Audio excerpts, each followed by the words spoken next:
Que tal? Moi boas tardes. A investigación xudicial dos pagos en metálico do PSOE chega ao presidente do Goberno. A Audiencia Nacional pide ao Partido Socialista todos os pagos que se fixeron en Ferraz entre os anos 2017 e 2024, incluídos os que recibiu Pedro Sánchez. Con este auto, o xuiz Ismael Moreno rexeita a petición dos socialistas de limitar o acceso aos pagos a José Luis Ábalos e Koldo García, ambos en cadea. Ábalos e Koldo, que ofrecen detalles sobre o papel de Begoña Gómez no rescate de Air Europa. Koldo di no xornal OK Diario que escoitou conversas da muller de Pedro Sánchez co CEO da aeroliña Javier Hidalgo en que falaban dunha contraprestación para Gómez de ata 1 millón de euros. Por favor. En Cataluña, un mes rastrexos efectivos da Generalitat na procura de xabarís contaxados pola peste porcina e aquí en Galicia a Asociación de Criadores da raza porcina celta pide manter a calma. As organizacións gandeiras e a Xunta acaban de reunirse en Santiago. Chaman a reforzar precaucións, sobre todo nas granxas máis pequenas. Os concellos galegos que arraxen vivendas para o alugueiro social van ter axudas de ata o 95% da rehabilitación. Alfonso Rueda anuncia no Parlamento que se aprobarán este mesmo mes e poderán optar os municipios de pequeno e mediano tamaño. Santiago levaba máis dunha década intentando e por fin supera os 100.000 habitantes. É a cuarta cidade galega máis poboada. En Lugo tampouco nos quedamos atrás. Aquí tamén xa superamos a barreira dos 100.000 veciños. A clave está na chegada de persoas do estranxeiro. E esta noite máis emoción copeira en Galicia, Pontevedra e Ourense buscan o seu paso á terceira rolda. O Ourense Club de Fútbol mídese a un xigante como é o Xirona, primeira división.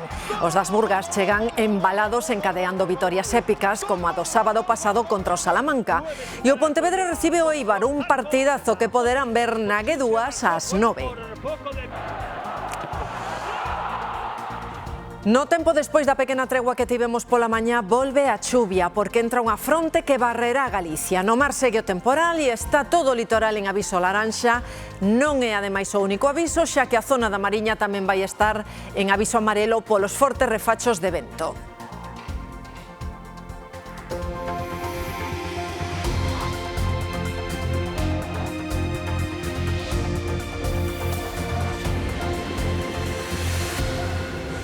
O xuíz da Audiencia Nacional, que investiga un posible caso de financiamento irregular no Partido Socialista, volve pedirlle ao partido a relación completa de pagamentos en metálico realizados ao longo de 8 anos. Entre eles, quere coñecer os que recibiu Pedro Sánchez. María Chedá.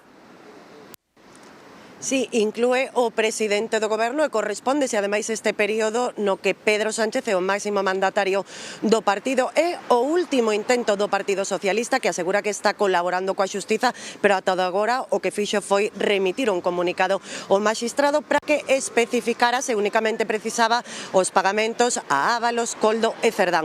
O xuiz responde, non hai dúbidas, está todo aclarado, quere todos os pagos que saíron desta sede, cataloga os feitos de enorme gravidade e lembra o prazo que teñen, un prazo de 10 días para aportar toda esta documentación, 10 días que rematan o vindeiro mércores. En alguna ocasión he podido liquidar gastos siempre contra factura.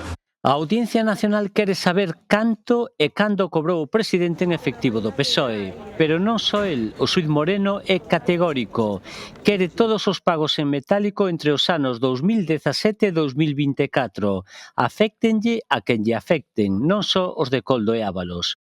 O xuíz considera que se trata de feitos de enorme gravidade e constata que non está claro a orixe dos cartos en metálico que dispoñía o partido para pagar os gastos dos seus dirixentes. Le puedo garantizar a los telespectadores y a usted pues que desde luego el Partido Socialista no se ha financiado irregularmente. Pedro Sánchez insiste en que non hai nada irregular e faino no medio dunha ofensiva do PP contra él.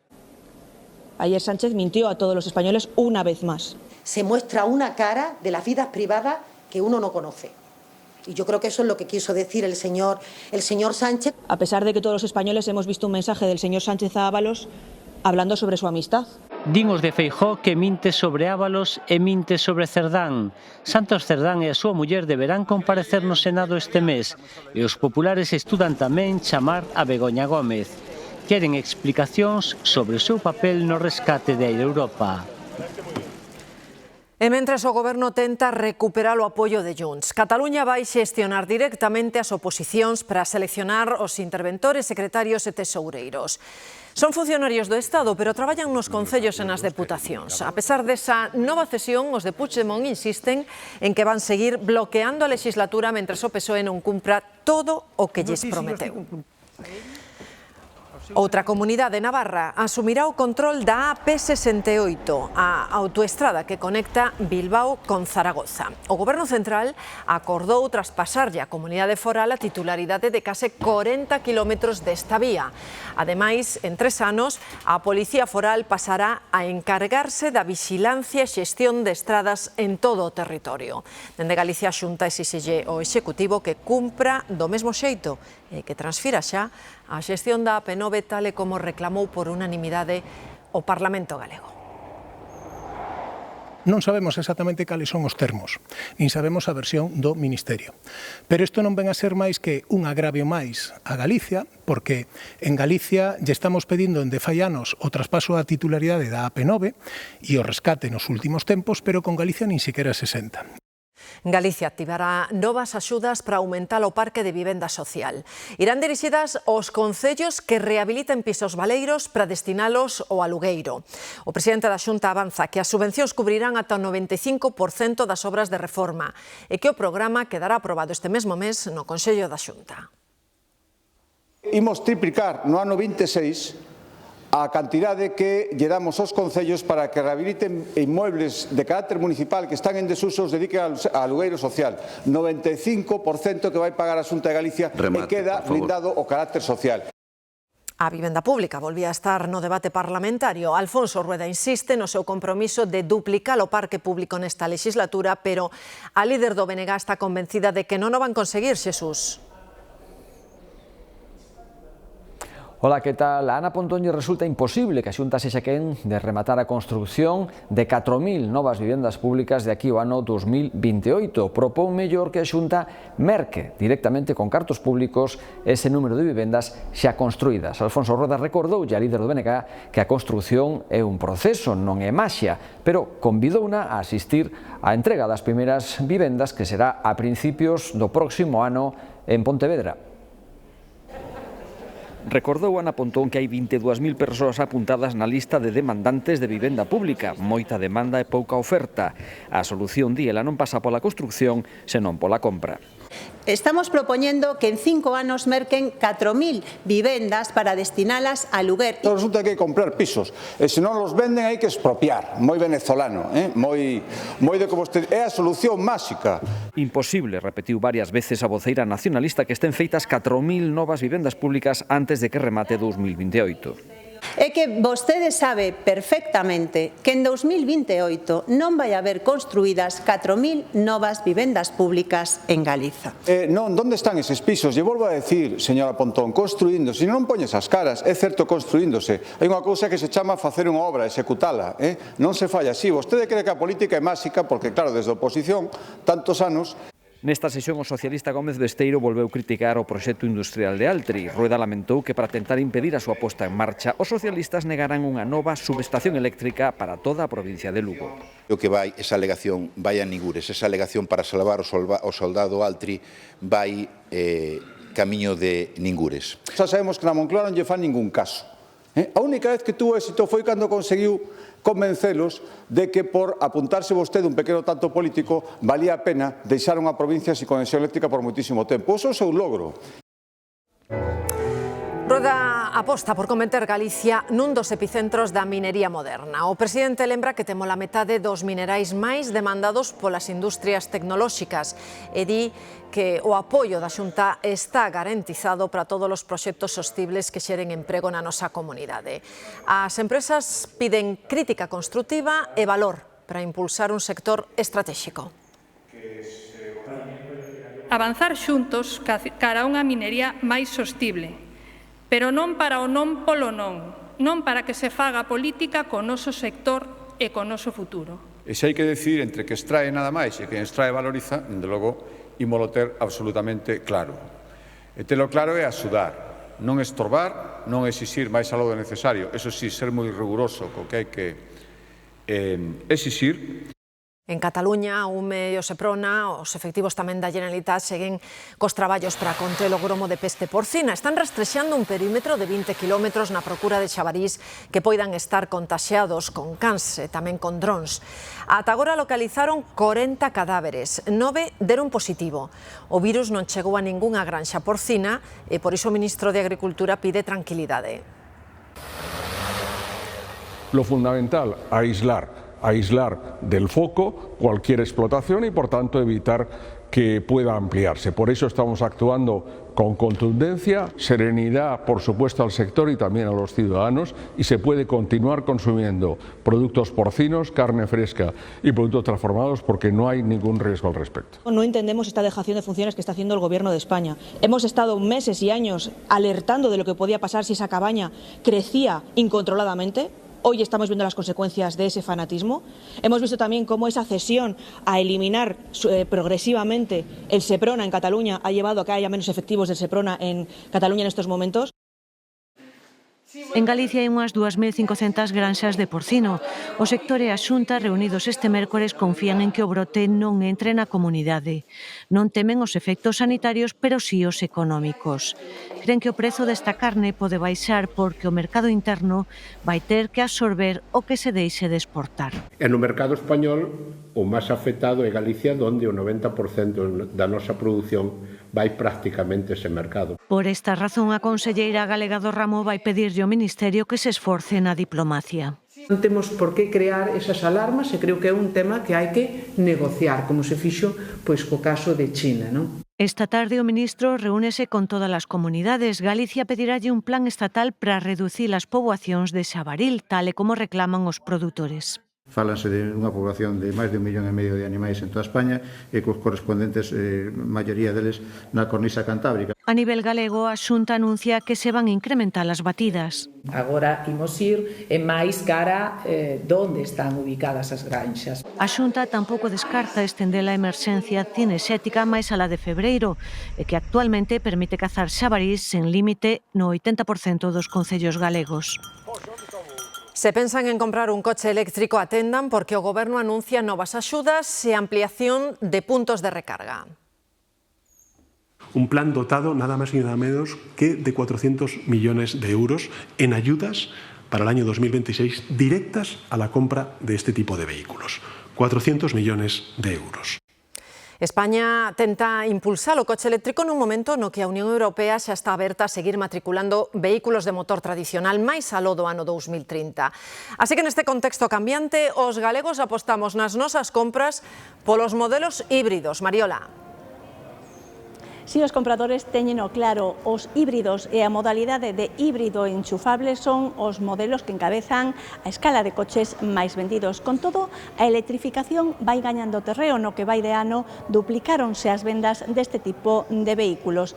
Dende o sector din con todo que o proceso vai lento e que a decisión da Unión Europea de prolongar máis alá de 2035 a fin dos motores de combustión non ven máis que engadir incerteza ao mercado.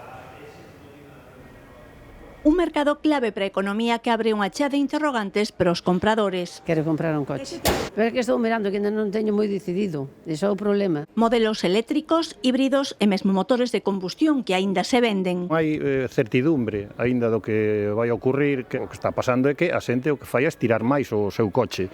Por eso ahora o parque móvil creo que está nos 14 anos. Pero os que dan o paso e se lanzan a mercar coche, a opción é clara. Agora mesmo o que máis se vende son os híbridos convencionales, non? Digamos o produto estrela que temos agora mesmo nos concesionarios, o que acumula máis demanda por parte dos consumidores. Son os máis vendidos, pero os eléctricos van gañando terreo. As vendas no que vai de ano aumentan máis dun 100%. Isto vai a electrificación, que vai máis lento do que sería necesario, efectivamente. Aí van a depender tamén as axudas dos móveis, as axudas na electrificación e a posibilidad tamén de electrificar para que os coches se poidan cargar en tempo e hora. e pensan que a posibilidade de alongar a vida útil dos motores de combustión que estuda a Unión Europea é transitoria. O futuro din dende o sector non será único. Apostan porque haberá distintos modelos de mobilidade. O motor dunha das empresas claves da economía galega, Inditex, segue ben engraxado. Nos 9 primeiros meses deste 2025, ollo a dous datos.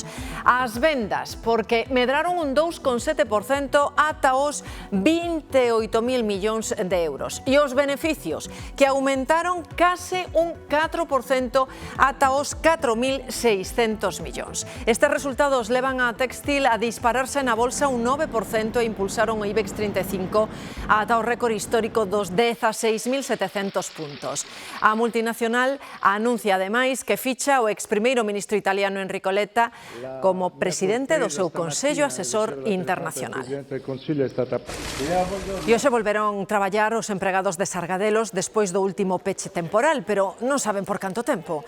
O propietario négase a facer as obras que pide Inspección de Traballo para garantir a seguridade laboral. Os sindicatos piden certezas sobre o futuro da planta de Cervo e un plan de viabilidade a longo prazo. E os permisos por coidar un familiar en caso dunha enfermidade ou dun accidente, por exemplo, só poderán contar sobre os días laborais. Se polo medio hai unha fin de semana, a licenza continúa o luns. O Tribunal Supremo ratifica o criterio nunha sentenza sobre os centros de atención telefónica. O convenio deste sector estipulaba que os permisos incluían os días non laborais, pero os sindicatos presentaron demanda. O Supremo establece que só ten sentido que un permiso se goce cando é obrigatorio traballar, non se a persoa xa está de descanso. O lóxico é que os permisos e o que di o Ministerio de Traballo é que son por conciliación. Entón ten que ser efectivamente en días hábiles, días nos que te toca traballar. Estes permisos tamén están insistindo ou están reforzando o que é a ausencia ao posto de traballo. E temos un asentismo laboral xa moi importante. A policía busca o condutor dunha furgoneta branca que esta mañá atropelou a un home aquí en Ferrol cando cruzaba correctamente polo paso de peóns. Despois do accidente, deuse a fuga sen auxiliar a víctima. Nuns minutos neste telexornal coñecemos todos os detalles. A investigación alrededor da clínica dental onde morreu unha nena de 6 anos despois dun tratamento dá un xiro. A policía acaba de detelo anestesista e a dona dese centro. Ambos están acusados de omisión do deber de socorro e no caso do anestesista a situación é aínda máis grave. Enfróntase tamén a posibles delitos de homicidio imprudente e lesións. A Policía Nacional detivo a primeira hora da mañá en Valencia o anestesista desta clínica dental de Alcira e horas despois a dona do negocio. Os dous están sendo investigados en relación coa morte dunha nena de 6 anos e o ingreso no hospital doutra de 4 despois de que foran tratadas na clínica. Y no fue una operación, le quitamos unos dientecitos de leche y le hicimos unos empastes, no fue ninguna operación. Segundo informou a Xefatura Superior de Policía da Comunidade Valenciana, a dona está acusada dos delitos de omisión do deber de socorro e contra a saúde pública. O anestesista considérano, ademais, presunto autor dos delitos de homicidio imprudente e lesións. En relación cos sucesos ocorridos o pasado día 20 de novembro, os responsables da Consellería de Sanidade confirmaron que a clínica de Alcira, onde foron tratadas as dúas pequenas, non ten autorización sanitaria para sedación con fármacos intravenosos. Debe limitarse a actividades de odontoloxía e estomatoloxía con anestésicos locais. Tanto a policía como os inspectores de Sanidade están elaborando os correspondentes informes pro xulgado de Alcira que leva o caso. A pequena de 4 anos que ingresaran na UCI pediátrica dun hospital de Valencia foi dada de alta este martes. En Toledo, a Garda Civil investiga a morte dun home de 67 anos que apareceu no interior dunha nave industrial con sinais evidentes de violencia. A vítima, un home de 67 anos xa identificado, residía parte do ano na localidade toledana de Villanueva de Alcardete e o resto nunha vila de Granada. O cadáver apareceu no interior dunha nave do polígono industrial da poboación toledana, situada a pouco máis dunha hora de distancia da capital provincial. Segundo a delegación do Goberno, en Castela-A Mancha, o falecido presentaba evidentes signos de violencia. A Policía Xudicial da Garda Civil fíxose cargo da investigación para tratar de esclarecer as circunstancias da morte e o posible autor ou autores. O Concello de Villanueva de Alcardete decretou 2 días de loito oficial e convocou os veciños a agardar este xoves un minuto de silencio ás portas do consistorio. A policía investiga como posible caso de violencia machista a morte a coiteladas dunha muller de 29 anos en Alacante. A súa parella e o presunto agresor de 34 anos suicidouse. Estaban en trámites de separación e tiñan un fillo de 3 anos. Non había denuncias previas por maltrato. Tampouco había rexistro ningún no sistema Biogen. De confirmarse que estamos ante un crime machista, serían 42 as mulleres asasinadas polas súas parellas ou exparellas no que vai de ano en España. E fíxense neste dato, unha de cada 3 mulleres que residen en España sufriu violencia machista nalgún momento da súa vida. Os datos son deste ano dunha macroenquisa do Ministerio de Igualdade. E por que unha de cada 3? Inclúense agresións, violencia sexual, violencia psicolóxica e tamén a económica, é dicir, por exemplo, o impago dunha pensión. En cifras absolutas, 2,5 millóns de mulleres din que foron vítimas de violencia machista. Hai outro dato que nos chama a atención. 9 de cada 10 agresións prodúcense en círculos de coñecidos, por parte de familiares ou de amigos. La prevalencia de la violencia machista es realmente desoladora, muy preocupante. Una de cada 3 mujeres ha sufrido violencia de algún tipo, económica, psicológica, violencia física, violencia sexual a lo largo de su vida. Y la violencia sexual afecta a 3 millones de mujeres. E en Ferrol buscan un condutor que levou por diante unha persoa nun paso de peóns. Deixou unha ferida e fuxiu. Alejandro conducía unha furgoneta. Sí, os feitos aconteceron contra as 8:15 da mañá nun dos pasos de peóns ubicados nas inmediacións desta rotonda do Diápaso. Nestes momentos a policía busca o condutor dunha furgoneta branca como presunto autor deste atropelo que despois do accidente deuse a fuga sen socorrer a víctima e tamén sen facerse cargo do sinistro. A víctima, un home de 47 anos, cruzaría correctamente polo paso de peóns, pero tivo que ser trasladado ao hospital polas lesións que sufriu. Un accidente que provocou importantes retencións ao coincidir con hora punta. Tamén houve un accidente brutal en Ponteareas. Hai 3 feridos, un deles está grave. O coche caeu por un terraplén, bateu contra unha árbore con tanta forza que quedou, Mónica, completamente esnaquizado. Si, o vehículo saíuse da vía cando circulaba por esta estrada na parroquia de Padróns, en Ponteareas, e caeu por este terraplén ata bater cunha árbore. Os bombeiros tiveron que escarcerar a un dos 3 ocupantes. Todos precisaron asistencia médica e tiveron que ser trasladados ao hospital. Un deles, unha moza de 18 anos, continúa ingresada. Este é o estado en que quedou o vehículo tras o sinistro. O coche saiu da vía e caeu por un terraplén ata bater cunha árbore. O impacto deixou o vehículo totalmente esnaquizado e fixo saltar o motor, que se desplazou ata uns 5 metros de distancia. E unha vez chegado ao lugar, pois nos encontramos un vehículo, efectivamente, unha saída de vía e nada, unha chica pois que está atrapada no coche. Ata a zona desplazáronse os servizos de emerxencia. Os bombeiros tiveron que escarcerar a un dos ocupantes, unha moza de 18 anos que quedou atrapada dentro do coche en estado inconsciente. Tivemos que facer unha retirada de teito totalmente para poder sacala e hubo que tamén levantar e elevar un poquinho o salpicadeiro porque tiña as pernas algo atrapadas debaixo do salpicadeiro. Os 3 ocupantes resultaron feridos e tiveron que ser trasladados a un centro hospitalario. A moza, que tivo que ser rescatada do interior do vehículo, continúa ingresada e permanece estable. Accidentado nunha leira tras levar por diante varias columnas de formigón. Así acabou o vehículo que onte á tarde saíuse da vía no quilómetro 10 da estrada comarcal PO 300. O incidente ocorreu á altura da parroquia de Ubiña, cando o condutor, un home de 64 anos veciño de Solobeira, se viu cegado polas luces dun vehículo que circulaba en sentido contrario. Tras o accidente do que saíu ileso, o implicado contactou coa súa familia para que o recollesen e deran parte do acontecido a un guindastre. Mentres, os servizos de emerxencia non recibiron o aviso ata pasadas as 3 da mañá, cando notificou un particular alleo ao vehículo. A súa chegada atoparon o turismo pechado e sen rastro do condutor. Salió una dotación para el punto y una vez en el punto se comprobó que no había nadie en el interior y que el vehículo estaba cerrado. Llegó la Guardia Civil y se estuvo buscando por la zona por si el conductor se había desorientado o cualquier cosa.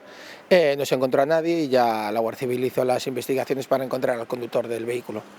Ao non obstruir o tráfico na estrada, o automóvil pasou a noite na leira onde previamente causara múltiples danos.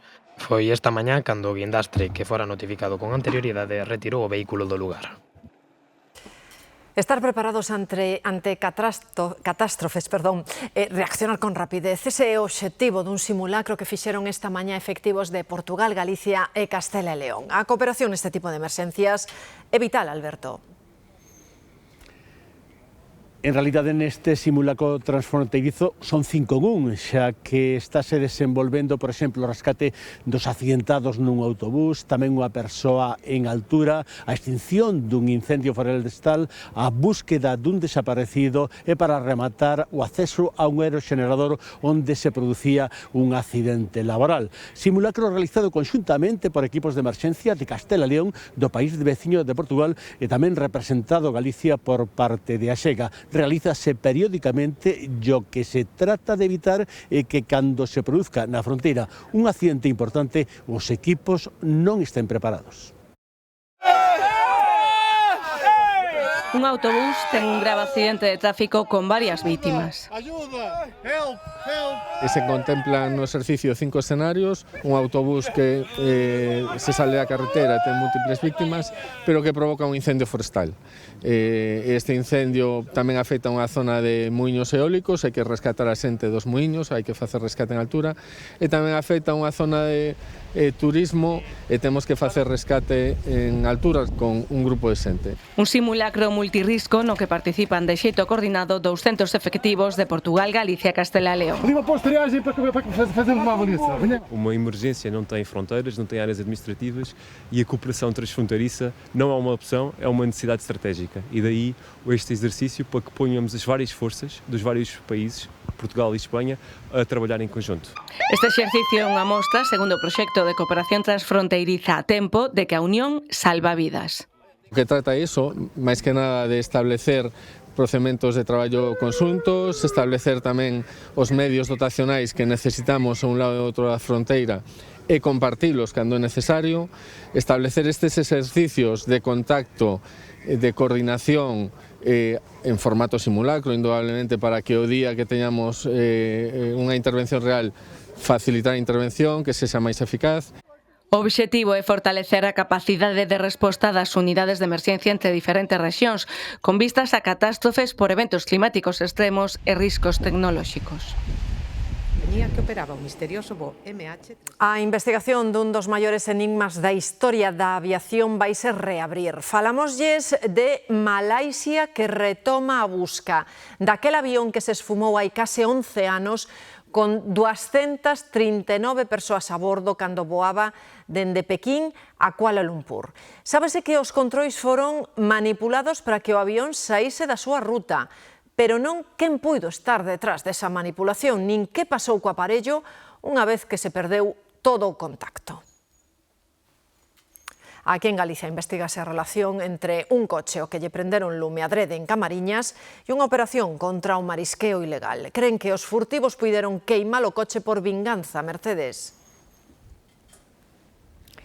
Si, o coche que estaba aparcado aquí mesmo nesta rúa Río do Prado en Camariñas quedou totalmente calcinado. Como ven, aínda se poden observar aquí os restos dese lume no asfalto desta calzada. Un incendio que, segundo a investigación, foi intencionado. Barállanse varias hipóteses sobre as súas causas. Podería estar relacionado cun conflito entre furtivos, relacionado co último comiso de centola ilegal aquí en Camariñas, ou incluso polo interese por cobrar o seguro do propio coche. Empezou a arder pouco despois da medianoite nun calexón con entrada e saída, pero protexido de miradas alleas. De feito, ninguén viu nin escoitou, e o coche ardeu. Estaba completamente queimado. Xa fora extinguido as llamas a case a totalidade polo Protección Civil. Dixeron xa que había necesidade de arrefrialo porque ainda había bastantes puntos quentes. Tanto ardeu que sacaron modelo e cor pola matrícula, un Ford Fiesta de cor vermella con sorpresa dentro que deixou unha man de momento anónima. Unha vez arrefriado, xa nos podemos acercar a inspeccionalo por dentro e comprobamos que había unha pedra de grandes dimensións entre os dous asientos, polo que sospeitamos que é unha prueba clara que é intencionado. Alguén a lanzou, sola non cae. Non se descarta que mesmo usara un acelerante, o que aínda non se sabe quen e por qué, pero fálase e investígase. Barallas un axuste de contas entre furtivos relacionado co último comiso de centola ilegal en Camariñas. 74 kilos de marisco ilegal que ás portas do Nadal supoñían cartos, pero que se frustrou. Neses baixos fondos onde todos se coñecen, culpan o dono do coche do Sopro. El mesmo ten antecedentes por furtivismo e descoñecidos na vila e tamén nos ambientes policiais. Pero Ruxe vai máis alá e coa boca pequena comparan este caso co doutro veciño que encargou o incendio do seu propio coche para cobrar o seguro. Sábese que o home non estaba esa noite na casa porque foi pai. A súa nai, como titular do Ford Fiesta de cor vermella, xa presentou a denuncia no cuartel da Garda Civil de Camariñas, que non descarta ningunha opción.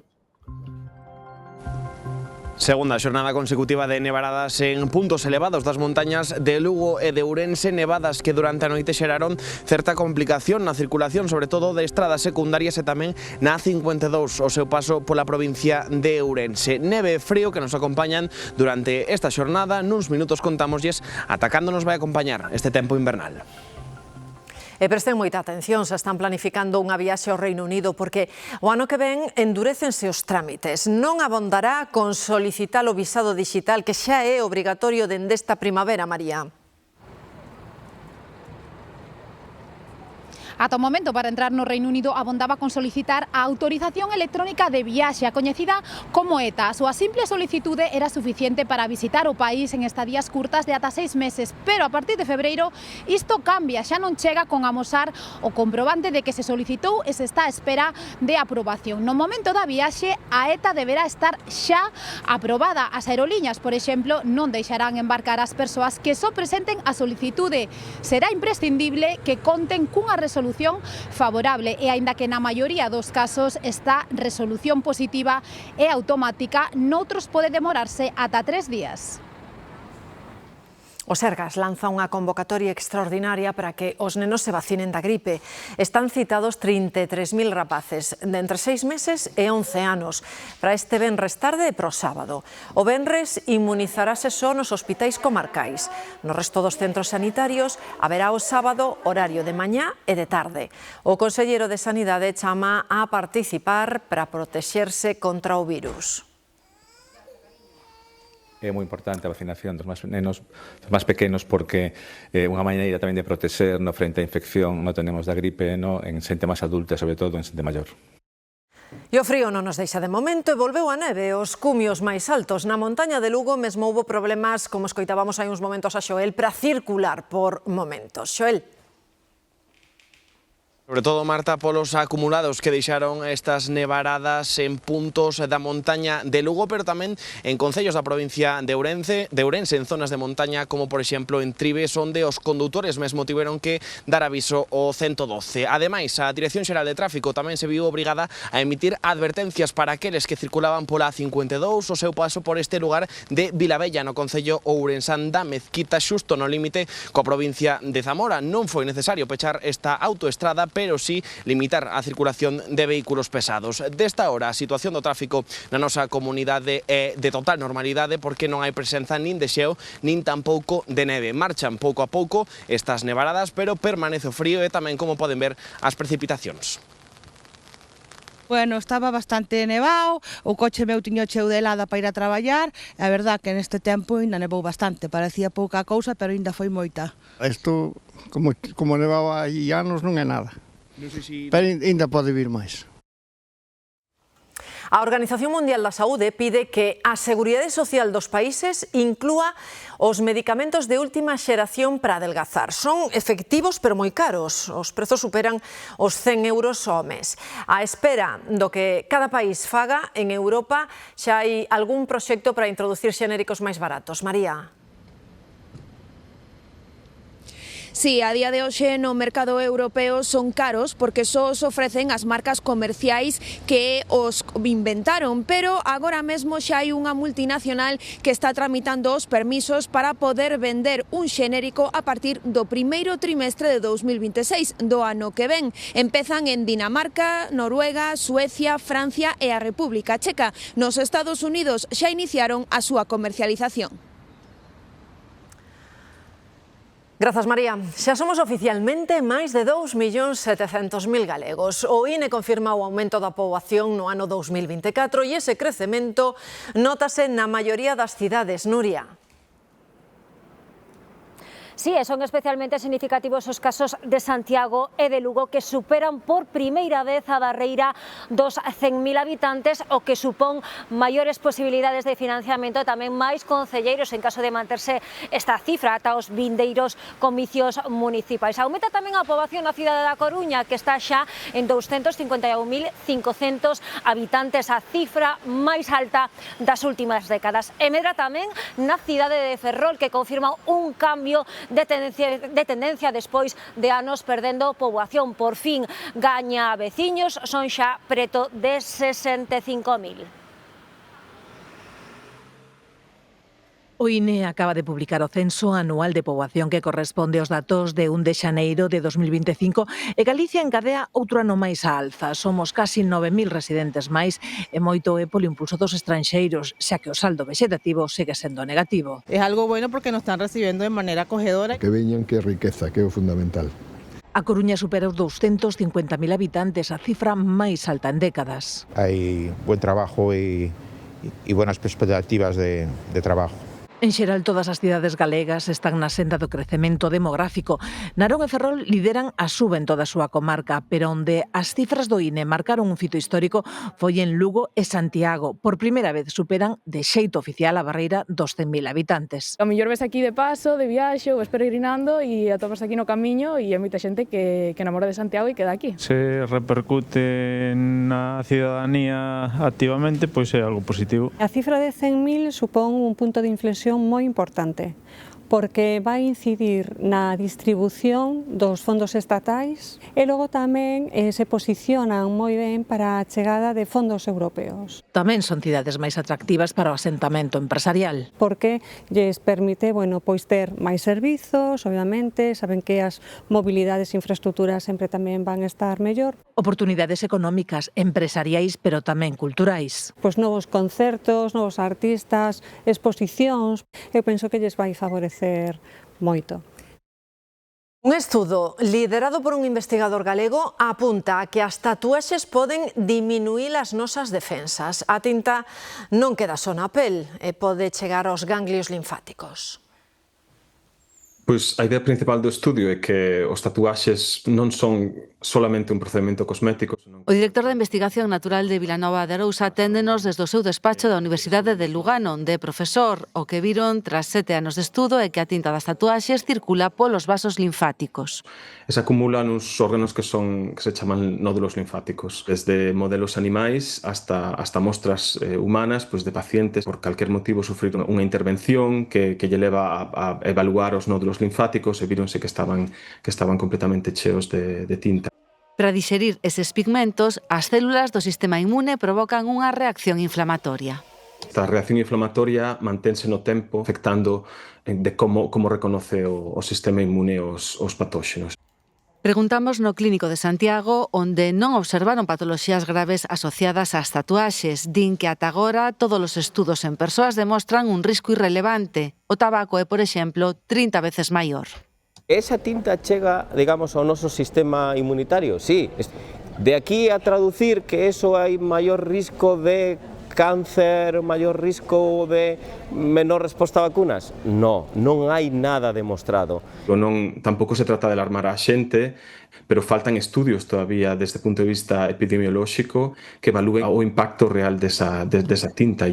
España é o 6º país máis tatuado do mundo, preto do 15% da poboación. A Raíña Leticia entregou este mediodía en Salamanca os Premios Nacionais de Discapacidade que levan o seu nome. Entre os galardoados, a Asociación Danza Down ou a Confederación Salud Mental España. A Raíña instou a cambiar a mentalidade e o xeito de pensar nas persoas con discapacidades. E hoxe nas próximas horas seguimos falando de aviso laranxa en todo o litoral galego, pero ademais do mar de fondo, fíxense na imaxe da Coruña onde se aprezan esas ondas regulares, chega o vento do suroeste, polo tanto situación de mar combinado. Seguimos na costa, neste caso en Bayona, ambiente encapotado. Xa se chega unha fronte que vai deixar precipitacións nas próximas horas. Quizáis non agora a primeira hora, pero a medida que vai avanzando a tardiña, a chuvia pode ser importante, sobre todo na metade máis occidental de Galicia, e ollo co vento tamén, dende media tarde, aviso de nivel amarelo na Mariña, refachos por riba dos 80 km por hora. É certo que non son demasiado importantes, pero as temperaturas non cambian hoxe demasiado. Como sempre, despois de Sevilla, en Formación Deportiva, contamos da previsión dos próximos días, seguiremos falando de panorama invernal. Tras semanas de malas novas, o Louvre protagoniza por fin unha boa noticia. Hoxe reabre unha das súas galerías a dos 5 continentes que levaba meses en obras. Nela está o espazo dedicado á pintura española. As obras de Goya, Zurbarán, o Greco ou Murillo expóñense agora sobre fondo negro. A renovación inclúe tamén melloras nos sistemas de seguridade, unha cuestión candente no museo dende o sonado roubo das xoias no mes de outubro. E o traballo por recuperar especies en risco de extinción dá un paso máis cara á esperanza. Acaba de nacer en Málaga unha cría de gorila occidental da chaira que está en risco crítico. É o primeiro nacemento que se dá este ano en España, o segundo en toda Europa. Naceu no Bioparque de Fuenxirola a plena luz do día para asombro dos seus coidadores. Está perfectamente san e non deixou de aferrarse a súa nai que mostrou un grande instinto maternal. Con esta boa nova, esta imaxe tan tenra, rematamos o telexornal Mediodía. Vémonos mañá.